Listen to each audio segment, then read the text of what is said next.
रुआ देखा तनी भोजपुरी-news.in और हमनी के संगे बानी भोजपुरी सुपरस्टार खेसारी लाल यादव जी। आई यहाँ से जानल जाओ यहाँ के एगो फिल्म के आज मुहूर्त भइला गोरखपुर में। तो सबसे पहले तो गोरखपुर में यहाँ के भोजपुरी न्यूज़ की तरफ से बहुत बहुत स्वागत बा। Thank you. ये चैनल के देखने वाले जितना भी श्रोता बड़े सबके गोड़ छू के गोड़ लगता है। का मुहूर्त कौना फिल्म के भइला का? अपराधी सिनेमा के नाम अपराधी है और एक डायरेक्टर है मानिए हमारे शेखर शर्मा जी हैं। और हम बम्बई से आइल बनी जा और गोरखपुर धरती तो मनी आपन धरती है हमनी के मातृभूमि है और यहाँ आदमी पैदा भइल बा। ऐसे जहाँ देखी जहाँ तक ले भोजपुरी बोला जाला खेसरिया वहाँ तक के बेटा है और जहाँ ना बोला जाला वहू जी के बेटा है। ऐसे जे देखी कलाकार के कोनो सीमा ना होला, कलाकार के कोनो जात ना होला, कलाकार के कोनो धर्म ना होला। हम हर धर्म के आदमी हैं, हम हर देश के आदमी हैं, हम हर राज्य के। जहाँ खेसारी के लोग बेटा मान ले हल वही हम पैदा भइल बनी। लेकिन हाँ इस जगह से कुछ खास लगाओ इससे बा कि हाँ पैदा हमें जी भइल बनी, आज हम पूरा दुनिया के गोद में खेल रहा हैं। एगो दूगो हिंदी गाना भी राउराइल बा तो का लगा था भोजपुरी को छोड़ के हिंदी के तरफ पलायन करे के मौका होता का?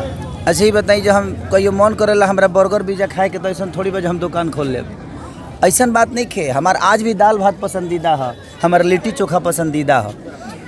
सबसे बड़ा चीज़ कि अगर खेसारी लाल यादव पूरा दुनिया आज भोजपुरी के समाज में हर जगह दुनिया हमरा के जाना था, हमारा चेहरा जाना था, तो हमार कोशिश ये बा जे ये चेहरा के जहाँ तक फैला सके हम, चाहे वो विदेश होके, चाहे आउट ऑफ इंडिया होके, चाहे अपना इंडिया में बहुत ऐसा राज्य बचे जहाँ खेसारी के लोग नहीं खे जानत।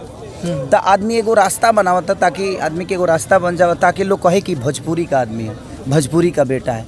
वही खातिर दोसर कोनो इच्छा नहीं है। चलिए बहुत बहुत शुभकामना हमने से। Thank you so much.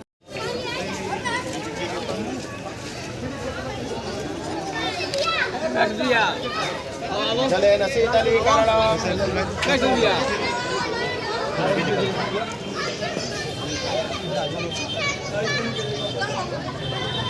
सर्वोपचारार्थे Gandhe अक्षर से पारी समर्पयामि।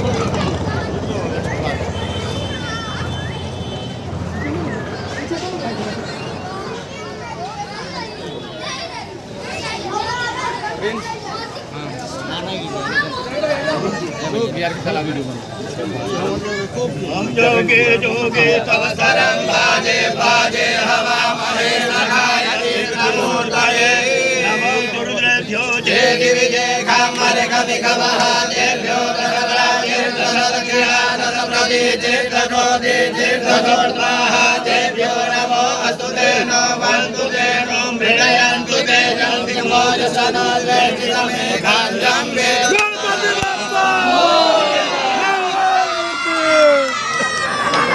ओम जगन्नाथ जिंदाबाद गणपति वासानि धर्मा पदे गुण हवा महे प्रियाणात्मा प्रिय पदे गुण हवा महे निलेनात्मा निले पदे गुण हवा महे वशो ममना हम जानि कर्ममा तो मजानि कर्ममा रिद्धि सिद्धि सहिताय शुभ लाभ सहिताय